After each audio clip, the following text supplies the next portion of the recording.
요한복음 20장 24절에서 29절의 말씀을 가지고 날마다 부활의 능력을 누리려면 이라는 제목으로 하나님 말씀 같이 묵상합니다. 어떤 거리에서 날마다 꽃을 파는 할머니 한 분이 있었습니다. 여기를 매일 지나가던 청년이 어느 날은 날마다 그렇게 환하게 웃으면서 꽃을 파는 할머니가 너무 궁금해서 말을 걸었어요. 할머니 얼굴에는 걱정과 근심이 전혀 없어 보입니다. 이야기를 했습니다. 할머니가 답변을 합니다. 천만에요. 세상에 걱정 없고 근심이 없는 사람이 어디 있겠습니까? 내게도 고통도 있고 걱정도 있습니다. 답변을 했습니다. 청년이 또 의아해서 물어봅니다. 그러면 어떻게 걱정 근심이 있는데 이렇게 매번 웃을 수 있고 환한 얼굴을 가질 수 있습니까? 다시 물었습니다. 그러자 할머니가 진지하게 이렇게 얘기를 했답니다. 나는 3일의 비밀을 가지고 있습니다. 3일의 비밀이 있다는 거예요. 3일의 비밀이라는 것은 문제가 생기면 사흘 동안에 하나님께서 이것을 해결해 주시기를 기다립니다. 예수님께서 3일 만에 부활하신 것처럼 딱 사흘이면 족합니다. 그래서 어떤 어려움이 있어도 사흘 후면 괜찮을 거라는 믿음으로 항상 밝게 환하게 살아가고 있습니다. 이야기를 했던 겁니다. 여러분, 많은 신앙인들조차도 부활에 관하여서 잘못된 생각을 가지고 살아갈 때가 참 많이 있습니다. 먼저 부활을 추상적이고 이론적인 개념으로만 생각하지만은요, 부활은 실제입니다. 현실이고요, 우리들의 삶 그 자체입니다. 또 부활은 사람이 죽은 다음에나 누릴 수 있다고 많은 사람들은 생각하지만 사실은 이 땅 가운데에서도 우리가 하나님의 은혜 가운데 넉넉히 부활의 은혜를 누리며 살아갈 수 있습니다. 부활은 죽음으로부터 다시 살아나는 것입니다. 그러나 우리의 삶 가운데 있는 낙담과 좌절과 눈물과 아픔 가운데에서 기쁨과 감사로 회복되어지는 것도 역시 부활입니다. 침체되어져 있는 내 신앙과 영성이 다시 하나님의 은혜를 받고 생기를 얻어가는 것, 그것도 역시 부활이라고 표현할 수 있는 것입니다. 여러분, 결국 부활의 능력은 부활절 정해진 시간에만 그렇게 은혜를 누리는 그런 단어가 아닙니다. 오히려 우리의 매일의 삶 속에서 일상생활 가운데 예수 그리스도의 부활의 능력을 가지고 다시금 일어나는 능력이 저희들에게 필요합니다. 여러분, 그렇다면 스스로에게 한번 물어보시기 원합니다. 여러분들은 날마다 매 순간마다 하나님 주시는 부활의 능력을 얼마나 누리며 살아가고 있습니까? 우리의 신앙생활이 정말 성공하느냐 실패하느냐 뜨거우냐 식어져 있느냐를 구분하는 기준이 있습니다. 내가 날마다 부활의 능력을 얼마나 누리고 살아가는가, 이것으로 인하여 알아볼 수 있는 것입니다. 오늘 본문의 내용을 보면 예수님께서 부활하신 다음에 8일 만에 두 번째로 제자들에게 나타나셨고, 그때는 다행히 사도였던 도마가 함께 자리를 하였습니다. 결국 처음에는 부활에 관하여 굉장히 의심을 했던 제자 도마가 이제는 두 번째 주님을 만남으로 인하여서 부활의 기쁨을 누리게 되는 것으로 변화됩니다. 여러분, 오늘 우리들의 삶에도 의심이 있습니다. 아픔도 있고요, 낙담도 있어요. 그러나 이제는 도마와 같이 하나님 주시는 부활의 능력을 회복하여서 이것을 날마다 누리는 그 은혜가 저희들에게 필요합니다. 본문을 통하여서 우리가 어떻게 하면 죽은 다음이 아니라 매일의 삶 속에서 부활하신 그 능력을 가지고 살아갈 수 있을까? 본문이 주는 메시지를 같이 한번 나누어 보기를 소원합니다. 첫 번째로 생각할 것은요, 우리가 부활의 능력을 누리려면 나만의 신앙 고백이 있으셔야 돼요. 나만의 신앙 고백이 있을 때 부활의 능력을 날마다 누릴 수 있는 것입니다. 28절을 보시죠. 도마가 대답하여 이르되 나의 주님이시요 나의 하나님이시니이다 말씀합니다. 도마는 이 고백을 드리기 전에 부활을 믿지 못했습니다. 주님의 상처난 못자국, 옆구리 만져봐야 믿을 수 있겠다 이야기를 했었지요. 그런데 도마는 부활하신 예수님을 직접 본 다음에 그 고백이 바뀝니다. 나의 주님이십니다. 나의 하나님이십니다 라고 고백을 해요. 여기서 우리가 좀 주목해야 될 단어가 있습니다. 주님이라는 단어입니다. 헬라어 원어인 curious라는 단어는요, 세 가지의 뜻을 가지고 있다고 합니다. 하나는 뭐냐면은요, 내 소유자라는 뜻이 있습니다. 내 소유자가 curious예요. 두 번째 의미가 있습니다. 나를 마음대로 할 수 있는 자. 나를 마음대로 할 수 있는 자가 큐리어스입니다. 세 번째로는요, 로마의 황제를 부를 때 큐리어스라고 했습니다. 황제를 뜻하는 거예요. 결국 도마의 고백을 보면 부활하신 예수님은요, 나의 소유주라는 것입니다. 나의 임금이라는 거예요. 나를 하나님 마음대로 쓰셔도 괜찮다고 하는 그 고백을 드렸던 것입니다. 잘 아시는 신앙 고백 가운데 마태복음 16장 16절에 주는 그리스도이시요 살아계신 하나님의 아들입니다. 베드로의 고백을 아실 거예요. 그런데 도마는 부활하신 예수님을 내 주님이시고 내 하나님이라고 주관적인 신앙 고백을 하나님 앞에 드립니다. 그리고 이 고백을 한 다음에는 믿음이 흔들리지 않았고 평생 동안 하나님의 일에 헌신하며 살아갈 수 있었습니다. 힘들고 어려울 때마다 이 신앙 고백이 다시금 그 마음속에 부활의 능력을 공급해 주었기 때문이었습니다. 여러분, 오늘 우리에게도 꼭 필요한 것이 있습니다. 하나님을 향한 나만의 신앙 고백입니다. 예수 그리스도가 누구인지, 하나님이 누구인지 나만의 신앙 고백이 너무나도 중요한 거예요. 많은 분들이 목회자의 이야기를 듣고 사람들의 이야기를 듣고 나름대로의 신앙 고백을 가지는 거 틀린 것은 아닙니다. 근데 하나님이 원하시는 것은요, 내가 직접 체험하는 것입니다. 내가 하나님을 인격적으로 만난 다음에 하나님을 향하여 드리는 나만의 신앙 고백을 하나님이 기뻐하시는 거예요. 이처럼 남이 아니라 나만의 신앙 고백으로 하나님 앞에 드릴 때 세상의 그 어떤 어려움에도 넘어지지 않기 때문에 그렇습니다. 자, 그렇다면은요, 부활의 능력을 항상 누리는 나만의 신앙 고백, 이거 얻으려면 어떻게 할까요? 나만의 신앙 고백이 필요한데 뭐가 필요할까 묻게 됩니다. 우리가 항상 흔들리지 않는 굳건한 믿음이 있을 때, 흔들리지 않는 굳건한 믿음이 있을 때 나만의 신앙 고백이 더 강해지는 것입니다. 25절을 보세요. 내가 그의 손에 못자국을 보며 내 손가락을 그 못 자국에 넣으며 내 손을 그 옆구리에 넣어보지 않고는 믿지 아니하겠노라. 도마가 이야기합니다. 도마는 주님의 부활을 들었지만은요, 못 믿었습니다. 그래서 직접 만져보겠다고 나섰어요. 결국 도마는 부활하신 주님을 만나기 직전까지는 그 믿음이 굳건하지 않았던 것입니다. 흔들렸던 거예요. 안 보고 안 듣고는 믿을 수가 없었던 것입니다. 직접 보고 직접 듣고 직접 만져야 믿을 수 있다는 고백을 했던 것이지요. 근데 여러분 생각해 보세요. 인간이 이 땅을 살면서 뭔가를 직접 보고 뭔가를 직접 들었다고 해가지고 내 믿음이 굳건해진다? 사실은 그거 아닙니다. 믿음은 보이지 않는 은혜입니다. 하나님이 보이지 않는 은혜 가운데 내 마음을 감동하시고 믿게 하시는 은혜를 주실 때에 내가 하나님을 굳은 믿음으로 살아갈 수 있는 것입니다. 여러분, 결국 부활의 주님을 향한 우리의 믿음이 굳어지면은요, 굳건해지고 흔들리지 않으면 안 보고도 믿습니다. 만지지 않고도 믿는 거예요. 듣지 않아도 주님을 나의 주님으로 믿어줄 수 있는 것입니다. 여러분, 우리가 날마다 부활의 능력을 누리지 못하는 이유가 있습니다. 부활하신 주님의 능력이 흐릿해지고 약해졌기 때문에 그런 거 아닙니다. 말세가 되어 복음이 가려지고 핍박과 박해로 인한 어려움 때문에 그런 것도 아닙니다. 우리가 부활의 주님을 제대로 느끼지 못하는 이유가 있다면 내 믿음이 흔들리기 때문에 그런 거예요. 내 믿음이 굳건하지 못하기 때문에 그런 것입니다. 많은 분들이 보면 그래요. 기분이 좋고 컨디션이 좋으면은요, 성령 충만합니다. 그런데 작은 말 한마디에 넘어지고 아파합니다. 계획대로 되면 기쁘지만 틀어지면 원망과 평정심을 잃어버리는 경우도 얼마나 많이 있는지 모릅니다. 문제는 하나님보다 사람들과의 관계를 더 중요하게 여기고 내 의도대로 되어져야 된다는 고집과 아집이 우리에게 있는 거예요. 근데 여러분 생각해 보세요. 신앙생활 하면서 모든 것들이 다 내 뜻대로 되어지는 것, 그것은 바른 신앙생활 아닙니다. 죄인이 원하는 대로 되는데 그게 어떻게 신실한 신앙생활이 될 수 있겠어요? 날마다 우리가 부활의 능력을 체험하려면 우리 믿음이 어떤 경우에도 하나님 안에서 흔들리지 마셔야 돼요. 하나님 안에서 굳건하셔야 됩니다. 여러분, 믿음은 능력이 있습니다. 생명을 줍니다. 부활의 능력도 줍니다. 그러나 저희들이 믿음이 흔들릴 경우에는요, 아무것도 아니라는 것 성경은 저희들에게 증거합니다. 여호수아 24장 15절에서 많은 자신의 동족들 앞에서 이런 고백을 합니다. 만일 여호와를 섬기는 것이 너희에게 좋지 않게 보이거든 너희가 섬길 자를 오늘 택하라. 오직 나와 내 집은 여호와를 섬기겠노라. 이야기를 합니다.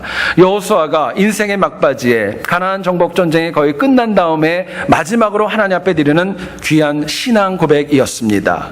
여러분, 처음으로 모세가 하나님의 나라를 가고 이스라엘 민족을 이끌 리더로 여호수아가 세워졌을 때 그 마음에는 두려움이 있었고 떨림이 있었습니다. 여기에 하나님께서는 여호수아 1장 7절에서 그 영혼을 향하여서 권면하고 힘을 주십니다. 두렵고 떨리지만 담대하라는 것입니다. 하나님의 말씀을 붙잡고 좌로나 우로나 치우치지 아니하면 네가 형통할 수 있을 거야. 하나님 약속 주셨고 그 믿음을 가지고 가나안을 향해 입성에 들어갔던 것입니다. 여러분, 많은 전쟁이 있었습니다. 수많은 왕들과의 전쟁이 있었고 많은 영혼들이 사망했지만 끝까지 여호수아가 승리하고 믿음을 지킨 이유가 있습니다. 그 믿음이 안 흔들렸기 때문이에요. 믿음이 굳건했기 때문에 그랬던 것입니다. 역으로 많은 영혼들이 정말 전쟁 가운데 죽어가고 아파하고 좌절했던 이유가 있다면 하나님의 말씀이 있었지만 그거 온전하게 신실하게 굳게 믿지 않았던 것입니다.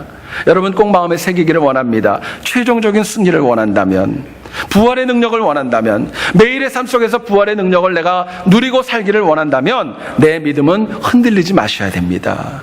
주 안에서 굳건하셔야 돼요. 여러분, 유명한 야구 선수가 그런 말을 했습니다. 야구는 끝나야 끝난 것이다. 끝나야 끝난 것이다라고 이야기를 했습니다. 잘 들어보시죠. 지금 내가 굳건한 믿음이 있는가? 이거 너무 중요한 것입니다. 지금 나에게 굳건한 믿음이 있다는 거 얼마나 감사합니까? 더 중요한 것이 있습니다. 하나님 나라에 가는 그날까지 이 굳건한 믿음을 끝까지 지킬 것인가? 이게 더 중요한 문제입니다. 여러분, 나만의 신앙 고백, 하나님을 향한 나만의 신앙 고백을 드릴 수 있다는 것은요, 굳건한 믿음에서만 가능한 것입니다. 그렇기 때문에 언제 어디서 누구와 무엇을 해도 하나님을 향한 굳건한 믿음은요, 살아 있어야 합니다. 붙잡으셔야 돼요. 문제는 너무나도 많은 신앙인들이 연약하고 변덕이 있고 오늘은 잘 믿고 내일은 또 안 그렇고 오락가락하고 왔다 갔다 하는데 참 어려움이 있는 것입니다. 어떤 남성이 아파트 베란다에서 우연히 건너편을 이러고 보니까 한 여성이 노출이 심한 옷을 입고 왔다 갔다 하는 것을 보게 되었습니다. 이분은 신앙인이었기 때문에 마음에 좀 찔림이 있어서 눈을 감으면서 하나님 앞에 이렇게 기도를 했답니다. 하나님, 제 눈을 감게 하여 주시옵소서. 그리고 안 보려고 노력을 했는데, 여러분, 사람이 안 보려고 노력한다고 안 보여집니까? 다시 눈을 떴습니다. 그리고 보니까 여전히 노출이 심한 옷을 입고 여자분이 이것저것 왔다 갔다 하시는 거예요. 나중에는 기도의 내용이 바뀌었답니다. 이렇게 기도를 했대요. 하나님, 제발 이번 한 번만 좀 눈을 감아 주십시오. 하나님이 좀 눈을 감아 주십시오. 그리고 기도를 했대요. 여러분, 사람은요, 자꾸 바뀝니다. 지금은 이랬고 나중에는 저렇게 되고 오락가락하는 게 그게 연약한 우리의 모습입니다. 그런데요, 굳건한 믿음을 가진 영혼들을 통해 하나님은 역사하시는 거예요. 테레사 수녀를 여러분 아실 겁니다. 나이가 많이 들고 노구가 되었음에도 불구하고 세계 곳곳을 다니면서 많은 선하고 복된 구제 사역을 감당을 했지요. 테레사 수녀님이 평생 동안 가지고 있었던 기도문이자 신앙 고백의 내용이 있습니다. 제가 일부를 여러분들에게 한번 읽어드리기를 원하는데요, 잘 들어봐 주시길 원해요. 하나님, 저와 함께 계시옵소서. 당신의 말씀이 아닌 것은 내 입으로 내뱉지 않게 하옵소서. 당신의 생각이 아닌 것은 머리에 담아두지 않게 하옵소서. 당신의 뜻이 아닌 것은 애당초 시작도 말게 하옵소서. 여러분, 테레사 수녀님은 평생 굳건하고 신실한 믿음으로 살아왔고 하루하루 힘있게 살아왔기 때문에 세상의 그 무엇도 그 부활의 믿음과 능력을 흔들 수 없었던 것입니다. 여러분, 그렇다면 이 시간에 한번 물어보세요. 여러분들의 믿음은 얼마나 굳건합니까? 여러분들은 부활의 능력을 얼마나 느끼고 살아갔어요? 그 믿음 가지고 내가 하나님 나라까지 들어갈 만한 자신과 능력이 있으십니까? 오늘 현대신앙인의 문제가 있습니다. 나름대로 예수님은 참 좋아합니다. 교회 다니는 거 좋아하고 예수님 사랑합니다. 근데요, 세상도 좋아합니다. 사람도 좋아합니다. 너무나도 많은 것들이 분산되어져 있어요. 그래서 우리 믿음이 굳건해짐보다는 상처받고 흔들릴 때가 너무나도 많이 있습니다. 그러나 우리가 세상 가운데 다른 것은 다 양보해도 괜찮아요. 잃어버려도 괜찮아요. 그런데 하나님만을 믿는 굳건한 믿음만큼은 절대로 놓치지 말기를 간절히 소원합니다. 여러분, 이 믿음이 흔들리면은요, 날마다 누려야 될 부활의 능력 다 떨어져 나가는 거예요. 죽은 다음에 하나님이 주신 나에게 주신 영생과 부활의 은혜도 남의 이야기로 되는 그런 아픔이 다가오는 것입니다. 간절히 원하는 것은요, 항상 하나님 나라에 가는 그날까지 나만의 신앙 고백을 가지고 흔들리지 않는 믿음으로 날마다 부활을 누리는 우리 모두 될 수 있기를 주님의 이름으로 축원드립니다. 두 번째로 생각할 것은요, 날마다 부활의 능력을 누리려면 하늘의 평강을 잃어버리지 말고 사셔야 돼요. 하나님 주시는 평강을 내 마음에 가지고 살아갈 때 부활의 능력을 누리며 살아갈 수 있는 것입니다. 26절을 보세요. 일부만 읽습니다. 예수께서 오사 가운데 서서 이르시되 너희에게 평강이 있을지어다 말씀하십니다. 성경을 보면 예수님의 12제자들 가운데 어느 누구도 3년 동안에 동행했던 그 주님이 허망하게 십자가상에서 그렇게 죽으실 것 아무도 몰랐습니다. 또 제자들이 나중에 그 산헤드린 공회와 많은 유대인들에게 체포의 대상이 된다는 것 너무나도 두려워서 숨어 있을 수밖에 없었습니다. 그런데 그런 주님이 부활하신 날 나타나셨고 8일이 지난 다음에 또 나타나셔서 그 제자들 가운데 서서 말씀하셨습니다. 너희에게 평강이 있을지어다. 너희에게 평강이 있을지어다 말씀하셨습니다. 여러분, 여기서 평강, 헬라어 원어인 에이레네라는 단어와 히브리어는 샬롬이라는 단어를 씁니다. 우리 인간에게 있는 육체적, 정신적, 영적, 심적, 관계적 모든 것들이 다 하나님의 은혜 가운데 온전하게 되는 것, 그것이 바로 샬롬입니다. 놀라운 것은요, 샬롬과 이 에이레네는 인간이 노력하고 인간이 추구해가지고 받을 수 있는 것이 아닙니다. 또 여러분 주목하셔야 될 단어가 있어요. 26절에 보면은요, 예수께서 오사 가운데 서서 이르시되라는 단어입니다. 여러분 헬라어 원어를 보면은요, 그냥 말했다는 단어도 그런 의미도 있지만 또한 의미가 있습니다. 뭐냐면은요, 쏟아 놓으시다라는 뜻이에요. 쏟아 부어주시다라는 뜻입니다. 부활의 능력은 아래가 아니라 위로부터 쏟아 부어주시는 하나님의 평강이 있어야 가능하다는 것, 저희들에게 말씀하고 도전하는 것입니다. 사람이요, 이 땅을 살아가면서 누구도 두려운 가운데 하늘의 평강을 누릴 수 없는 것입니다. 뿐만 아니라 주님 주시는 평강이 내 마음에 충만해야 날마다 부활의 능력도 누릴 수 있는 것입니다.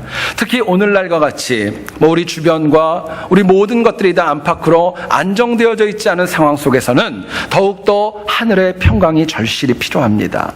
자, 그렇다면은요, 부활의 능력을 누리기 위해서 하늘의 평강, 하나님 주시는 샬롬, 이거 가지고 살아가려면 뭐가 필요할까요? 본문은 저희들에게 이렇게 얘기를 합니다. 날마다 예수 그리스도와 동행하며 살아갈 때, 주님과 동행하며 살아갈 때 내 마음에 평강이 있고 부활의 능력을 누릴 수 있다고 말씀하십니다. 여러분, 오늘 본문의 내용을 가만히 보세요. 도마는 부활하신 주님께서 처음 제자들을 찾아오셨을 때 그 자리에 함께 있지 않았습니다. 성경은 왜 그렇게 도마가 그 자리에 없었는지 말하고 있지 않죠. 그러나 함께하지 못했던 도마는 의심을 했습니다. 근데 함께했던 제자들은요, 주님의 부활을 믿었던 거예요. 제자들은 주님께서 옆구리의 상처를 보여주시면서 부활을 말씀하셨을 때 어느 누구도 의심하지 않고 있는 그대로 받아들였습니다. 근데 도마는요, 두 번째 주님이 나타나시기 직전까지도 나는 만져봐야 되겠다고, 그 옆구리에 상처난 것에 손을 넣어봐야 되겠다고 주장하면서 믿지 못했습니다. 결국 문제는 뭐냐면요, 부활하신 예수님과 동행했는지 여부에 따라서 부활의 능력과 평강의 정도가 달랐던 것입니다. 주님과 동행했던 제자들은 부활을 믿었습니다. 그러나 역으로 동행하지 않았던 도마는 의심 가운데 살아갈 수밖에 없었던 것입니다. 여러분 가만히 한번 생각해 보세요. 이 자리에 지금 많은 분들이 있는데 함께 이 공간 안에 앉아있는 동석하는 것, 같은 공간에 있는 것은 그렇게 큰 거 아닙니다. 어려운 거 아니에요. 그러나 한 목적과 한 비전을 향해서 동역하고 동행한다는 것은요, 절대로 쉬운 것 아닙니다. 서로 바라보는 시각이 다릅니다. 믿음의 정도도 다릅니다. 또 자기 자신의 주장도 너무나도 강하기 때문에 사람들은 자기 것 내려놓고 양보하는 거 별로 원하지 않기 때문에 그런 것입니다. 지난주 책에서 본 이야기를 소개합니다. 어떤 곰이 길을 가다가 사냥꾼을 만났습니다. 사냥꾼이 총을 가지고 겨누고 있으니까 곰이 위험한 가운데 사냥꾼에게 협상을 제안을 하게 되었답니다. 의견을 나누어 보니까 서로 필요한 것을 알게 되었어요. 곰은 지나가다 보니까 너무너무 배가 고팠고 사냥꾼은 곰의 가죽으로 만든 코트를 입고 싶었던 겁니다. 그래서 사냥을 나왔던 거예요. 그 이야기를 듣고 나름대로 의견이 절충이 되어졌습니다. 좋다, 그럼 이렇게 해보자 했는데 갑자기 총을 사냥꾼이 내려놓자마자 곰이 사냥꾼을 공격을 하고 말았던 것입니다. 얘기가 틀리잖아요. 사냥꾼이 항의를 했더니 이 곰이 이렇게 얘기를 하더랍니다. 이제 다 되었다고. 나는 당신을 먹어서 내 배를 채우고 당신은 내 뱃속에 들어와서 곰의 가죽을 입으면 되니까. 그렇게 얘기를 하더래요. 그래서 문제가 해결되어졌대요. 여러분 보세요. 사람은요, 이 땅을 살아가면서 다 다릅니다. 자기 주장이 강한 거예요. 동행하는 거 쉽지 않은 것입니다. 그런데 성경을 보면은요, 고린도전서 3장 16절에 하나님의 성령이 우리 안에 거하신다고 이야기하십니다. 요한복음 15장 7절에서 주님의 말씀이 내 안에 거하신다고 말씀하세요. 계시록 3장 20절에서 연약한 우리의 심령 앞에 주님이 날마다 노크하면서 내 문 앞에서 주님이 기다리신다고 저희들에게 말씀하십니다. 여러분, 하나님은요, 내가 어떻든 상관없습니다. 나와 함께 하십니다.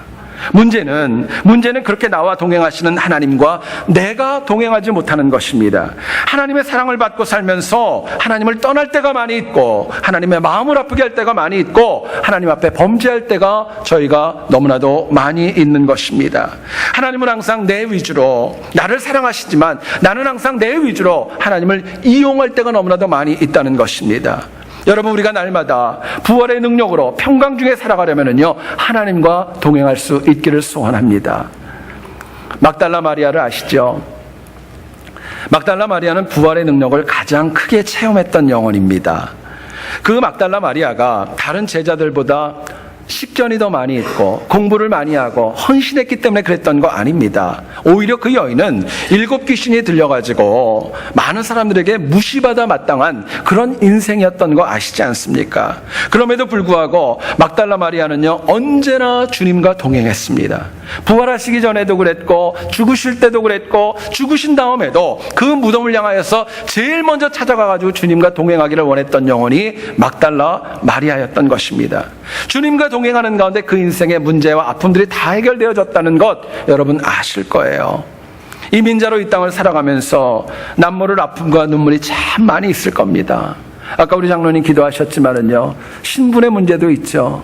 건강의 문제도 있습니다. 자녀들로 인하여서 아픔도 있고 나름대로 열심히 투잡을 뛰지만 경제적으로 너무나도 어렵고 사는 것 자체가 너무 팍팍할 때 여러분 얼마나 많이 있습니까? 이거 극복하기 원하시죠? 그 가운데 계속 살아가기를 원하는 영혼이 어디 있겠어요? 그런데 문제는 인간적인 노력으로 인해서 이것이 해결되는 거 아닙니다. 내 주변에 든든하고 신실한 동역자가 있다는 거 도움은 되지만 근본적인 해결책은 아닙니다. 근본적인 해결책은요, 하나님과 동행하는 것밖에 없어요. 하나님과 동행하는 것밖에 없습니다. 그렇기 때문에 우리가 힘들고 어렵고 아프고 사방이다 우겨싸움을 당하는 그 어려움 중에서라도 더 하나님을 찾아야 마땅한 것입니다. 그게 믿음입니다. 그래야 이 땅 가운데 부활의 능력을 가지고 살아갈 수 있는 것입니다. 미국의 백화점 왕으로 유명한 존 워너메이커는 사람이 성공을 하기 위해서는 4가지의 알파벳 T, 4T가 필요하다 이야기를 합니다. 여러분 메모할 수 있으면 한번 해보세요. 이 4가지가 있는데요. 첫 번째가 뭐냐면요, think, 생각하는 것입니다. 어떤 일을 하기 전에 항상 깊이 생각하라는 것입니다. 심사숙고하라는 거예요. 그래야 성공할 수 있고, 두 번째, try. 이것이 정말 옳다는 확신이 서면 시도해보라는 것입니다. 실천해보라는 거예요. 트라이해보라는 것입니다. 세 번째는요, 토일입니다. 이건 뭐냐면요, 무슨 일이든지 간에 땀 흘려 일하고 적극적으로 일하고 열심히 살아가라는 것입니다. 그래야 성공할 수 있다는 거예요. 마지막이 제일 중요합니다. Trust in God입니다. 하나님을 믿는 신실한 믿음을 가지고 살아갈 때 우리가 넘어지지 않고 승리할 수 있다고 말씀합니다. 여러분, 이 4T를 우리 신앙생활에 한번 적용해 봅시다. 연약하고 부족한 우리가 항상 주님과 동행하려면요, 주님이 뭘 원하시고 뭘 기뻐하시는지 항상 생각하셔야 됩니다. 심사숙고하셔야 돼요. 또 주님께서 옳다고 하시면 힘들어도 try, 시도해 보셔야 되고 실천하셔야 됩니다. 세 번째로는요, 내게 주신 일이 무엇이든지 그건 중요한 거 아닙니다. 뭘 주셨든지 간에 열심히 땀 흘려 일하는 토일의 자세가 필요합니다. 마지막으로는요, 인간적인 의지와 내 뜻대로 하는 거 아닙니다. Trust in God, 하나님을 믿는 믿음 가운데 행할 때 우리의 삶이 부활의 능력을 체험할 수 있는 것입니다. 여러분, 주님과 동행하여 평강을 누린다는 것은 추상적이고 이론적인 거 아닙니다. 우리들의 실제 삶에서 구체적으로 살아갈 수 있는 현실인 것이에요. 여러분, 그렇기 때문에 물어보세요. 여러분들은 항상 부활의 능력을 누리기 원하면서 누구하고 동행하면서 지금까지 살아오셨나요? 누구하고 동행하셨어요? 아무리 똑똑하고 오래 믿고 물질이 풍성해도 인간의 동행 아니요, 그건 바른 방법 아닙니다. 하나님은 말씀하십니다. 하나님과 동행하라고. 전능하신 하나님과 동행할 때 내 인생의 많은 문제들이 해결되어지고 부활의 능력 누릴 수 있다고 말씀하십니다. 여러분, 그래서 날마다 하나님 주시는 평강으로 부활의 능력을 누리는 승리가 있기를 다시 한번 주님의 이름으로 축원드립니다. 여러분, 제가 한 가지 질문을 드립니다. 여러분들이 만약에 성공을 하셨어요. 물질적으로 큰 성공을 이루었습니다. 한 달만 성공해서 살기를 원하세요? 평생 성공해서 살기를 원하세요? 너무 어려운 질문을 드려서 한 달만 성공하기를 원하세요? 평생 성공하기를 원하세요? 여러분, 이 답은 너무 자명하지 않습니까? 평생 하기를 원하죠. 왜요? 소중하니까, 의미가 있으니까, 가치가 있고 사모하니까. 여러분, 부활의 은혜도 마찬가지입니다. 부활의 은혜는요, 일정한 때만 누리는 거 아닙니다. 평생 누리셔야 돼요. 이거 위해서 여러분 한 주간 동안의 숙제 냅니다. 죽을 죄인에게 부활의 은혜를 주신 하나님께 매일 감사의 기도로 하루와 또 시작과 마감을 하자는 것입니다. 하루를 시작했을 때요, 딴말하지 마시고 하나님 감사합니다 시작하시고요. 하루를 정리하고 침상에 누웠을 때 하나님 감사합니다 한번 해보세요. 힘들고 어려워도 내가 기도한 대로 될 줄 믿습니다. 여러분, 우리가 하나님 앞에 날마다 감사하면서 이거 위해서 굳건한 믿음으로 나만의 신앙 고백이 깊어질 수 있기를 소원합니다. 또한 날마다 주님과 동행하면서 하늘의 평강을 잃지 않고 살아갈 수 있기를 원합니다. 그래서 주님의 나라에 이르는 그날까지 하루도 빠놓지 않고 날마다 부활의 능력 누리는 우리 모두와 우리 새한교회 될 수 있기를 다시 한번 주님의 이름으로 축원드립니다.